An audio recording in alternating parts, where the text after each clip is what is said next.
Yo, what's happening, world?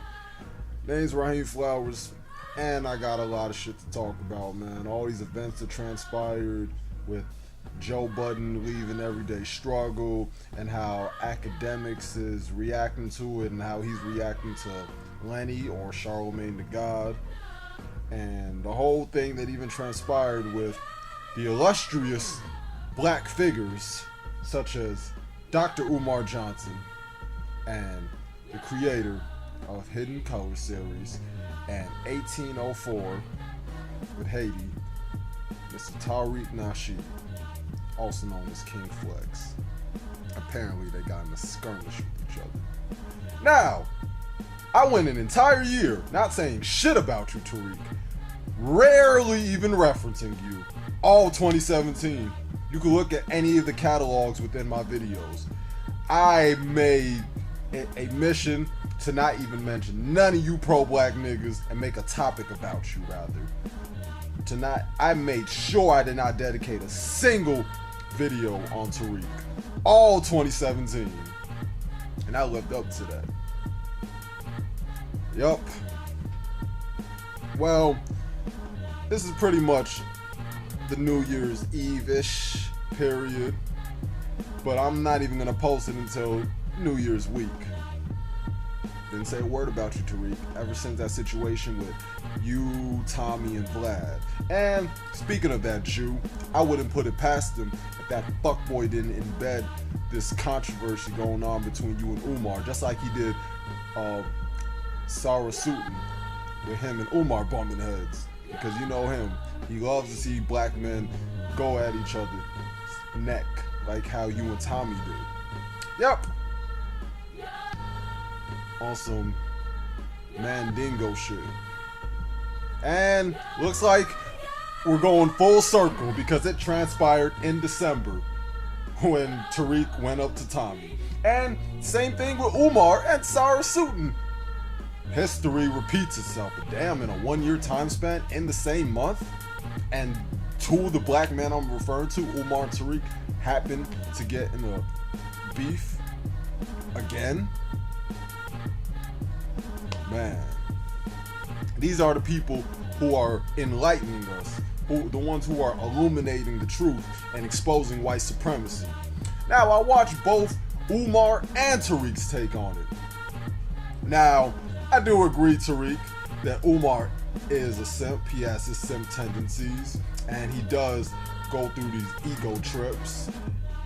And he does deserve scrutiny over the school, because even I've questioned it myself. So, you're right on with that one, Tariq. Now, Umar's right on with the fact that you have all these affiliates in your camp with Hidden Colors being the white Jews. And you do have a condescending attitude. You are a very arrogant man.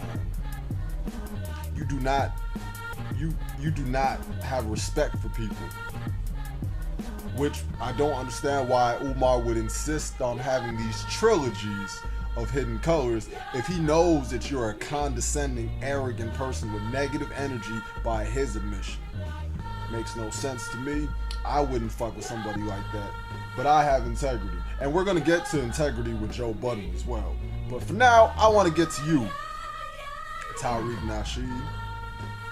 Oh man, I mean, Tariq makes himself seem like some sort of intellectual titan when he's not. Didn't some black guy or some random black guy, that guy, didn't he like destroy you this year? He clowned you with some white girl, and then all you could do was just have some lame ass retorts about him being an affiliate of a white supremacist and him just being an Oreo because you called him an Oreo. But I don't want to get too off topic. Let's just stay on the whole Umar and Tariq thing. When I look at this, I just look at it as, oh yeah, simp ass Watkins was involved in this shit too. How did I almost forget? I look at this situation like the Honorable Marcus Garvey, Booker T, and W.E.B. Du Bois going at it again. And I hate that I'm gonna do this because this is only going to this is only going to inflate that already inflated ego of Umar, but I guess since we're gonna have to try to do some parallels here just for the sake of it, Umar would be Marcus Garvey. Simp Watkins would be Booker T. Washington, and Tariq would be W.E.B. Du Bois. I mean, considering that he's affiliated with a half-breed like his wife. Yup. You see, anytime that we come together and build some sort of foundation, because for what it is, even though I don't fuck with Tariq, Hidden Colors does have some sort of foundation behind it.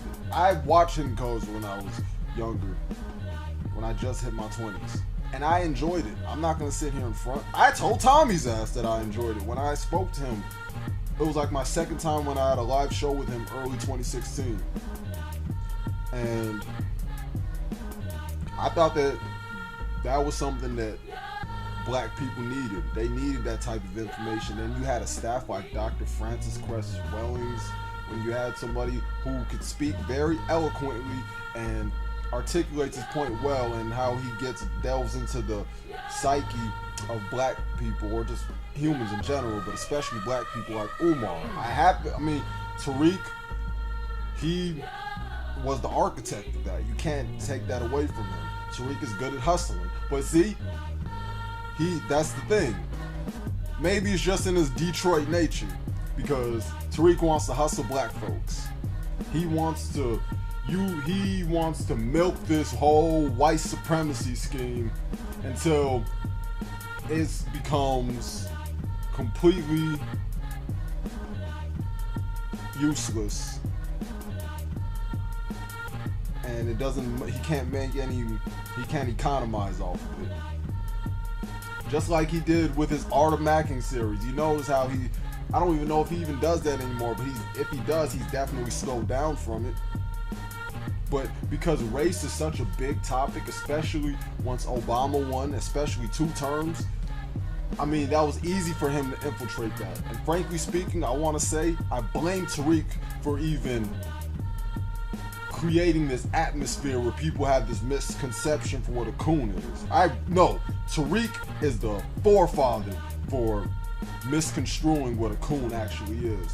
I'm normally not one to blame people for things, and I still to this day believe there's a multitude of issues in this world.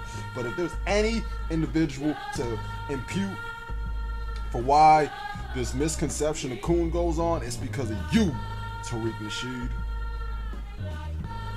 And Umar,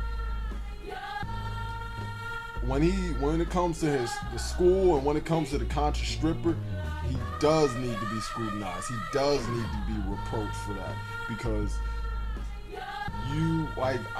there's yet to be anything tangible. Just like Tariq said in his video, there has yet to be any tangible, solid, concrete, irrefutable, empirical evidence of the existence of these entities. There hasn't been anybody who can just say, like, unanimously, collectively say, hey, I'm a part of Umar's staff, or we're gathering some students and we're going to record these children out here demonstrating what goes on in school. But then again, there is no school. You've been talking about this shit for years. I've been hearing you talk about the school for at least 2-3 years. I mean, come on, Umar. You can't just get all huff and puff like the big bad wolf, or I guess Papa, or Prince of Pan-Africanism. Anytime somebody says something about your school. Because I will say this, Tariq was right when he said that now you're just trying to beef and deflect. Because that's what it does look like. But Tariq wants to deflect from his own hypocrisy too. Because this man will sit here and preach white supremacy and yell it to the Himalayan mountains. But he lives in the nice neighborhoods of California. He has a Jewish camp for Hidden Colors. The same people who funded who funded those slave ships so white supremacy could be implemented throughout this Western civilization. You are with those people, and yet you want to say we have to look out for suspected white supremacists and coons. That's really funny. And what I also find funny is that Umar wants to go around talking about he would be down to set up a boxing match, and even thanking that fool Sarnetta. Like, who's Sarnetta? Is he the conscious community's version of Don King? Because that's what it sounds like to me. These Generation X, and then you wonder why we have the 21 Savages, and then you wonder why 21 Savage could have these retorts and rebuttals for Pete Rock. Because Generation X, baby boomers, you negligent motherfuckers, you show your true nature when you're angry and you're upset. And yet, you want to say that these people my generation are a bunch of good for nothing. And a lot of people my generation ain't shit, and they deserve the L's that they get for the energy that they put in. Don't get it twisted. But just remember, just like how I said you were the foundation of Hidden Colors, you were also the foundation for a lot of negativity that got embedded within the black community. Just remember that. All y'all are a bunch of con artists. From the NOI, Nation of Islam, to the conscious community, RBG, to Melanoid Nation. Pharaoh said that, yeah, there was a video Pharaoh said it. He pretty much said that this collective confusion in the black community, and I agree with that. There's only a few brothers that I mess with, black figures, and that's Brother Kel, that's College Kid or College Knight. Shout out to that young brother. There's Pharaoh said it, Proverbial Hater, and Black Man taking our community back. Everybody else is up for skepticism to me. But those brothers and those gentlemen I mentioned are very consistent in their actions and their words. But all you niggas, Umar, Tariq, old simp ass Watkins, you all want to treat this like this is just some schoolyard where you could just fuck around and you want to side with this person as long as they agree with you and as long as they don't question and challenge your belief systems, especially you, Umar. But you too, Tariq.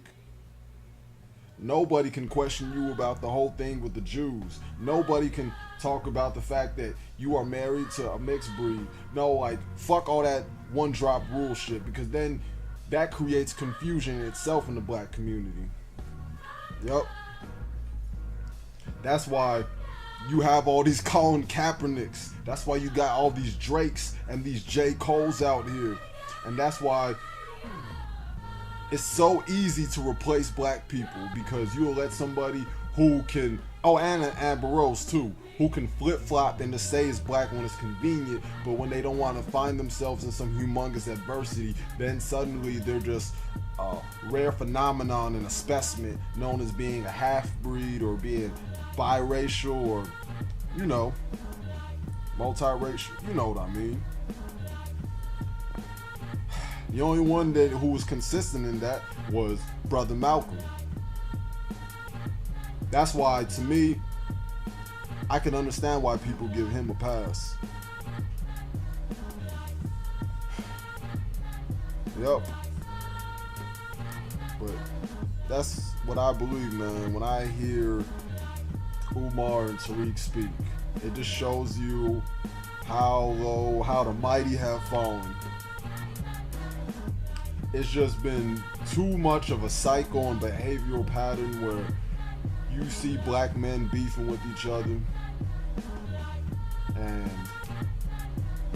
they just show each other skeletons and show each other their dirty laundries. Yup.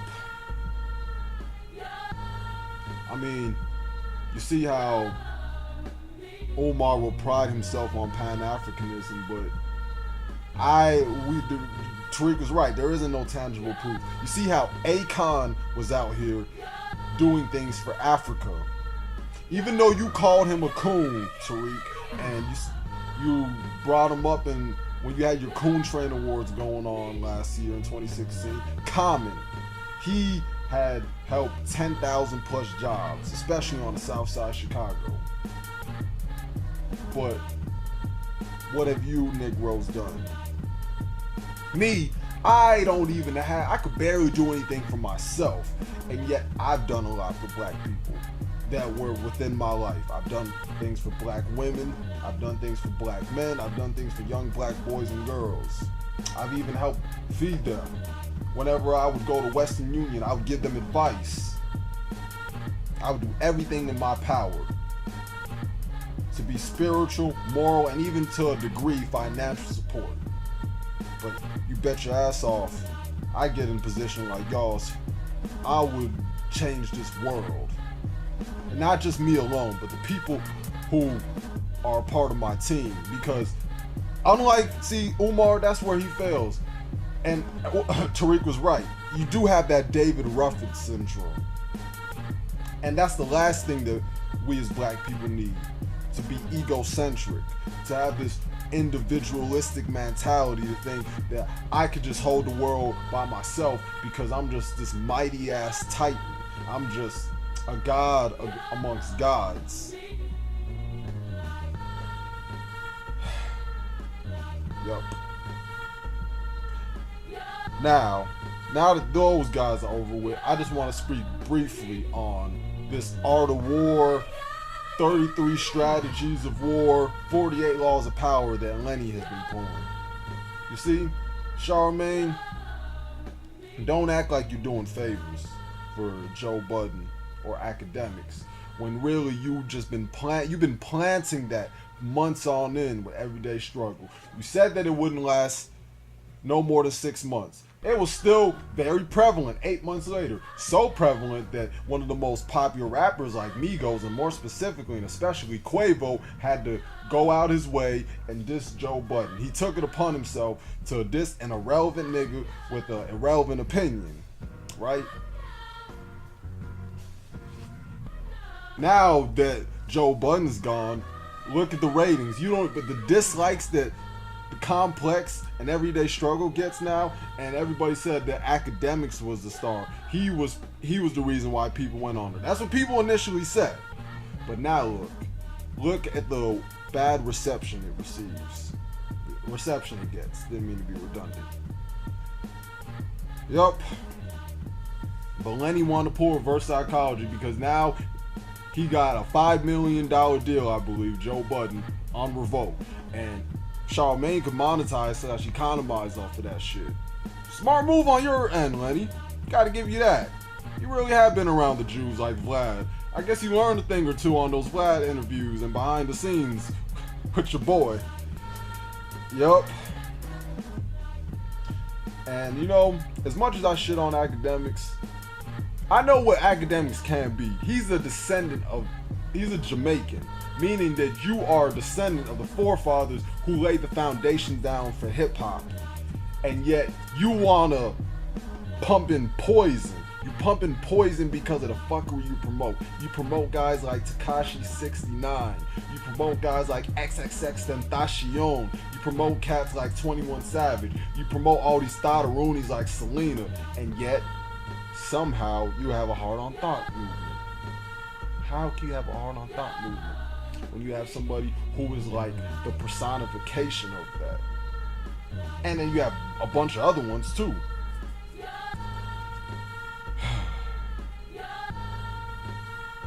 It's time that somebody reverses the effects.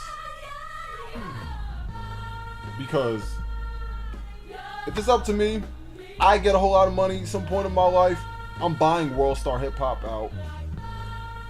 I'm going after Vlad, I'm going after that Juice head, I'm going after academics, and there's several others I'm gonna go after. You'll see. God willing, I'm putting these things out in the universe, laws of attraction, just like the first